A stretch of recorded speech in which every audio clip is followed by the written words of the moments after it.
After turning 40, I started to notice some changes in my life. I noticed I had less energy, my metabolism slowed down, I felt less flexible.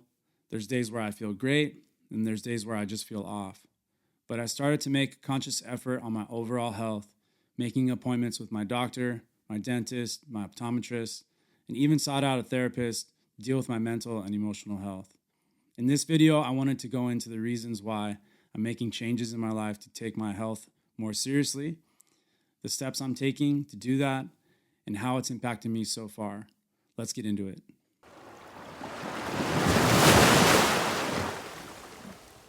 Yo, what's up, and welcome back. If we've never met, my name is David Carpio, and this is After 40. I wanted to start off how thankful I am to have medical insurance as a special education teacher here in California. I know that there are people out there that are struggling to get health coverage, or they're owing money, or it's just problematic overall. So I want to just say how lucky I feel, and I want to make sure that I'm making the most of it and using those services and tapping into those insurance things to keep track of my health. So the first thing that I'm doing to be on top of my overall health is making appointments to see my dentist. So I've been going twice a year, the recommended suggestion from my dentist, and I get my teeth cleaned, I do my x-rays, I try to tap into whatever services my insurance provides. And the way I keep track of my appointments is I put it in my phone, I write it in my calendar, I give myself alerts to make sure that I don't miss any appointments. And if I gotta make changes, I try to be proactive and call ahead or schedule myself at a time that I know I can get to. In the past, I would just blindly schedule things, not look at my calendar, and then I'd run into a problem. And then coming to find a new appointment can be challenging. And so trying to keep track of it so I don't have to change the dates is helping me stay on top of it. The second thing that I'm doing is actively trying to stay on top of my eyes and my vision. Unfortunately, I have to see the optometrist more regularly because my vision, I've suffered from poor vision since I was a little kid. I've had to wear glasses and contacts as early as like second or third grade is when I started to notice that I had problems seeing the whiteboard with my teacher. And so I've been wearing contacts and eyeglasses since then. Fortunately, my vision hasn't changed too much, and as an adult, it's kind of relatively staying the same. But I am noticing that at my age, I am starting to be affected by that low light, like when you're at a restaurant and you're like, why is this menu why is it so poorly lit in here? You know, it needs to be brighter.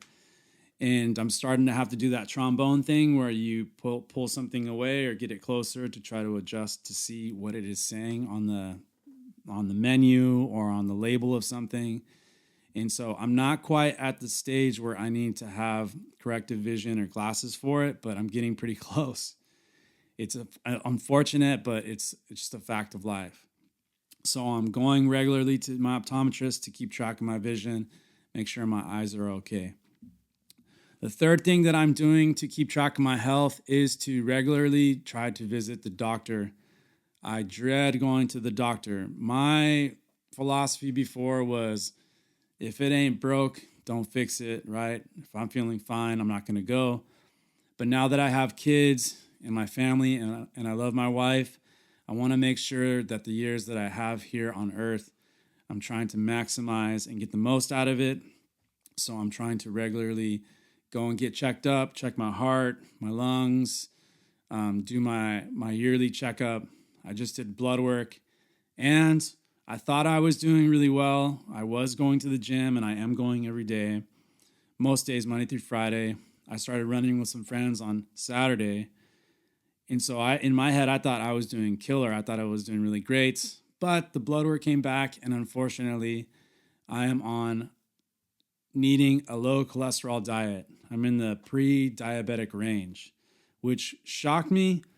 But at the same time, it's kind of a wake-up call to I need to make adjustments. And I talk about resiliency. And so I'm going to have to make some changes. So I'm going to try to improve my diet by eating more vegetables, drinking more water, trying to stay away from snacks, trying to replace those snacks with better alternatives, trying to eat more proteins in the form of lean meat like chicken and fish, trying to eat less red meat, increase some vegetables and fruits. If you guys have any suggestions, please put them in the comments because I definitely need all the help I can get. I am improving and increasing my cardiovascular training, so I'm starting to run a bit more. I have a goal of running more throughout the week each day.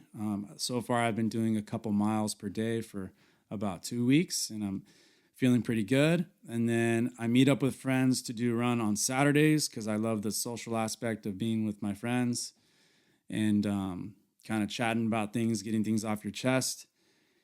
And then just trying to pre-plan for work, take my lunch to work, trying to avoid going out and eating out at restaurants.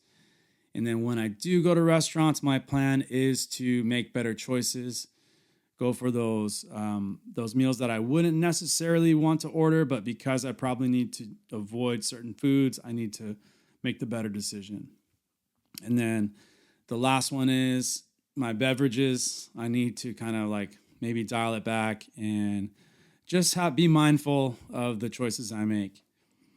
The fourth thing that I'm doing is I sought out a therapist, as you probably already know, and I wanted to take care of my mental and emotional health, be a better husband, be a better dad, be a better human, be a better coworker, and really find someone that I can trust, which I feel like I found, someone that I can confide in, that I can take the feedback from, that I can try to implement the tools and the suggestions to make changes to my overall attitude and my decision making.